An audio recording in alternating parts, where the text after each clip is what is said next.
Alright, okay. Good morning everyone. Today is Monday. Tapos lang natin mag-work. So, we're gonna meet our friends from law school. Si Kuya Marvin tsaka si Ate Frances. Sila talaga yung mga kasama ko, guys. Sila yung kasama ko sa school. Tsaka second year. Kasi nung first year, online kami. Tapos ibang section. So, pag yung second year naman na, doon na nagkaroon ng mga face-to-face class. Diba? Yan. Silang dalawa, sila talaga yung kadikit ko. Well, they just took the bar parang this year. Tapos, all of us are waiting for the result kasi ako hindi pa ako nag-take. Kasi may isang subject akong nadali. So si Marvin naman tsaka si Ate Frances nag-take sila. I really pray to God na silang dalawa ay pumasa. Na maging abogado talaga sila. Kasi iba rin guys yung struggle eh. So if you want to succeed talaga, iba yung struggle naming tatlo eh. Kasi tatlo kaming working student. So we go to work 8 to 5, tapos we have class at 5:30 until 8:30 PM. So, di ba? So tip ko lang naman sa mga gusto mag-law school or pumasok sa law school, you really have to sacrifice a lot, yes. Kasi given na yun eh. Tulog, sacrifice mo yung tulog mo, mga social gatherings, ganyan. Yung mga social gatherings, grabe, you really have to sacrifice them.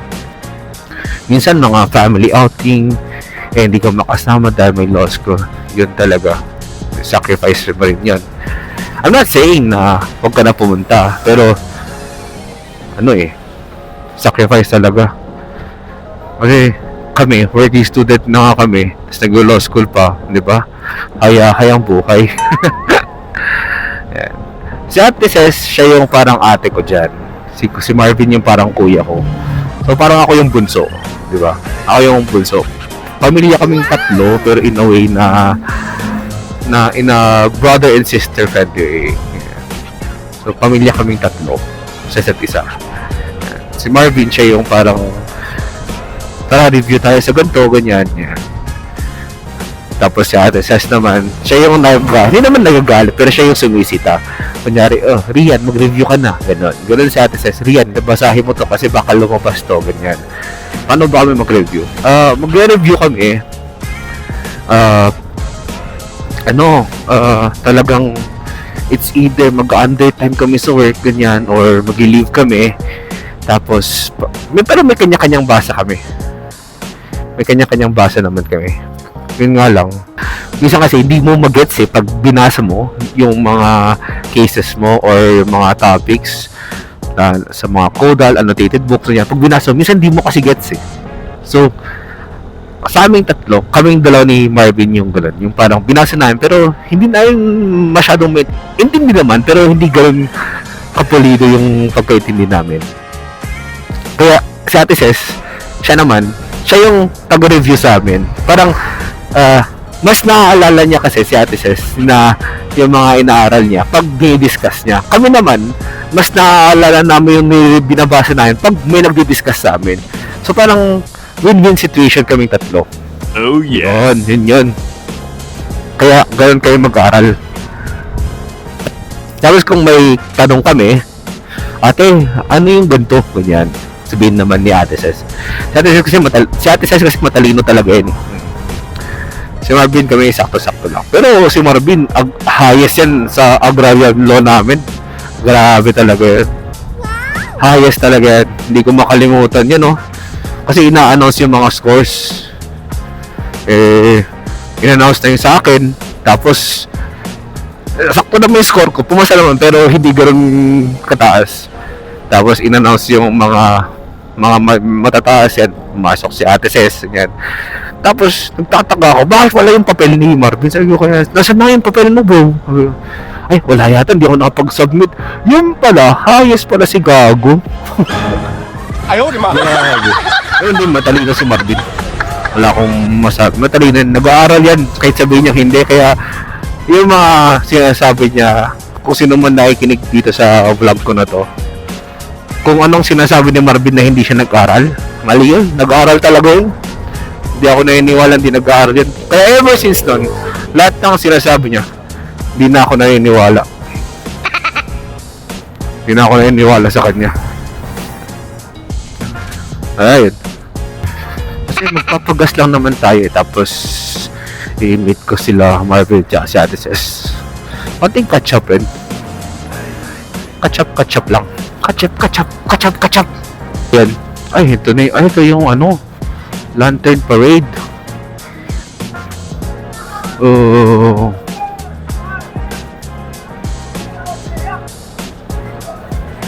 Vivo Seya. Ito na yung parade. Ayun, no? Haba ng mga parade.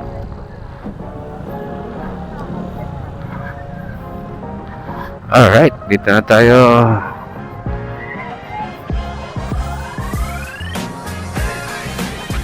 Tayo sa kabila.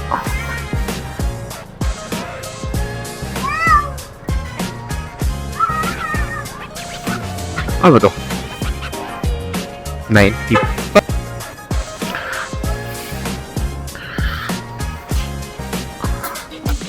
Premium po, full tank.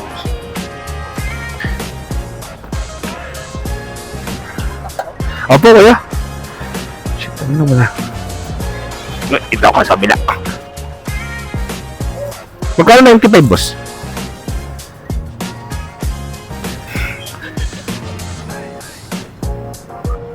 Sakto? Yan, galing mo talaga, kuya. Ang galing mo. Ito, kuya. Wait. Yeah, thank you, bossing.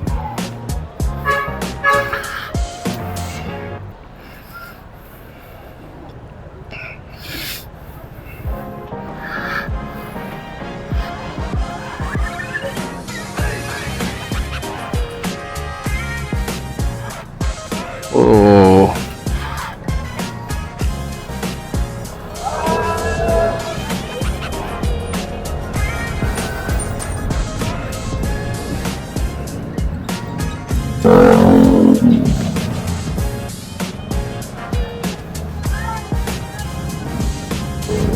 Ganda ng mga ano, parang ay lantern, mga lantern ba? Mga lantern yan. Alright, so on our way to meet with Ate Ses and Marvin. Sabi niya John Hay daw eh, so si John Hay na lang tayo. Parang walang traffic dito. Siguro maraming hindi lumabas na tao eh, kasi traffic, or marami nang umuwi ng maaga dahil traffic. Isa rin yan sa mga reason. Alright, so we're here sa Lawakan Road.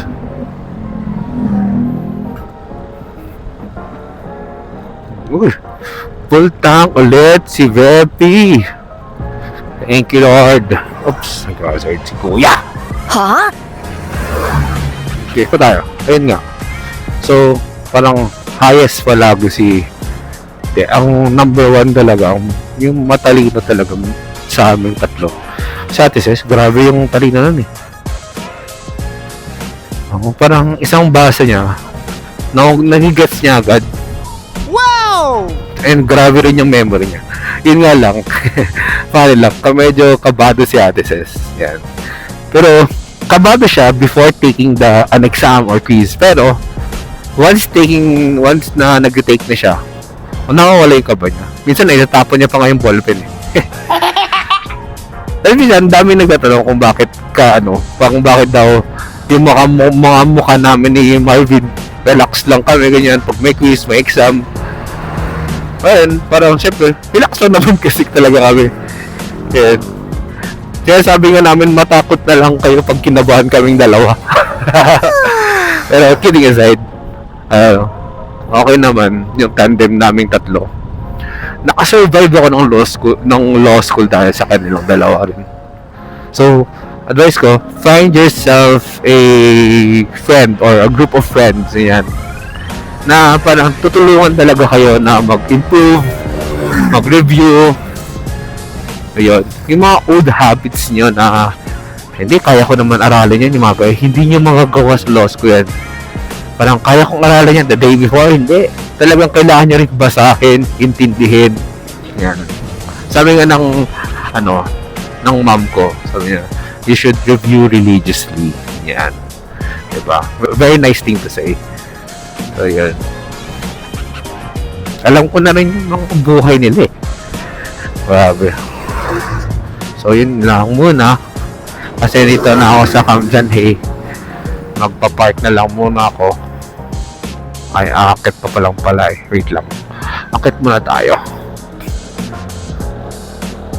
Yun o. Ayan, mamaya pakita ko sa inyo yung mga lights niyan. Magaganda yung mga lights niyan eh.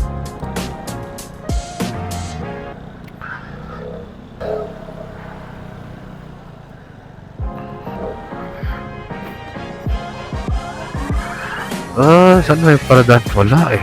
Pang Kimpo kasi yung mga yun eh. Saan meron dito? Pwede siguro yun. O, tayo na.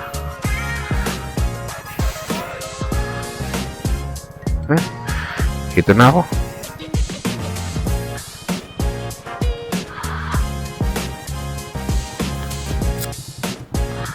Walo eh. Alright guys. Marami na kami napagkwentuhan. Mostly about law school, about mga ganap na nila sa buhay. Siyempre tapos na sila. Ngayon ay uwi na tayo. Since John here naman, mga 10 minutes sa bakin lang. 10 minutes lang. Ayun no. Dadaan ulit tayo sa maraming lights sa John Hay. Oh, ganda talaga magmotor dito sa John Hay. Snow nice.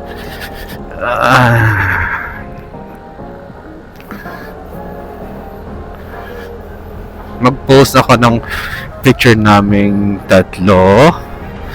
Siguro dito. Yan, dito. On. Ganda. Oh, medyo malamig. Mag-visor na tayo. Yan.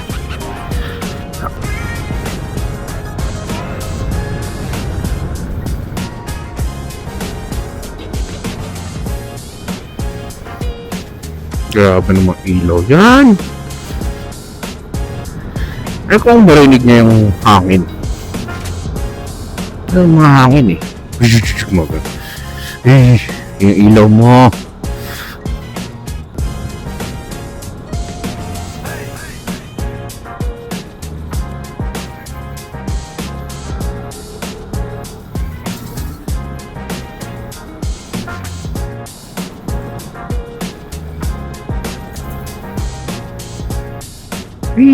Uy, gagi ka. Dami mga riders.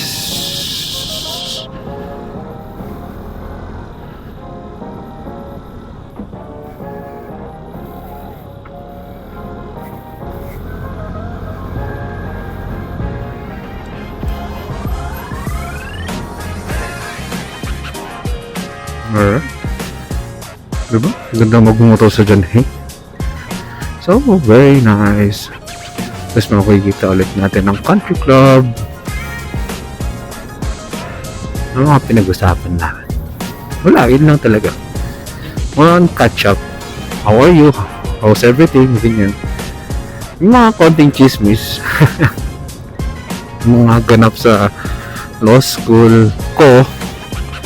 Tapos minsan work related, ganyan. Or sa mga work nila. Yan. Upya. Upya. Ay, nauna pa.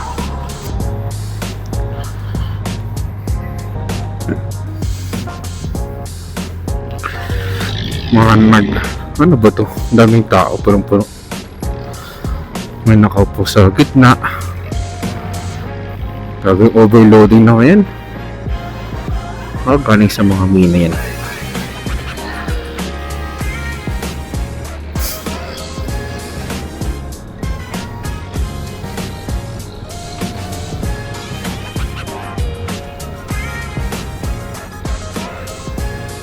Bawal pala yung ganun.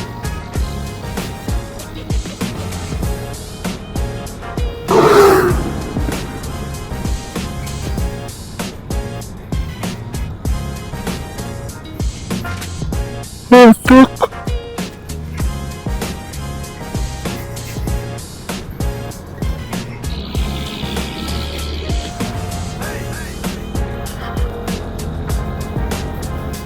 Medyo dumulalas yung gulong ko yun ah.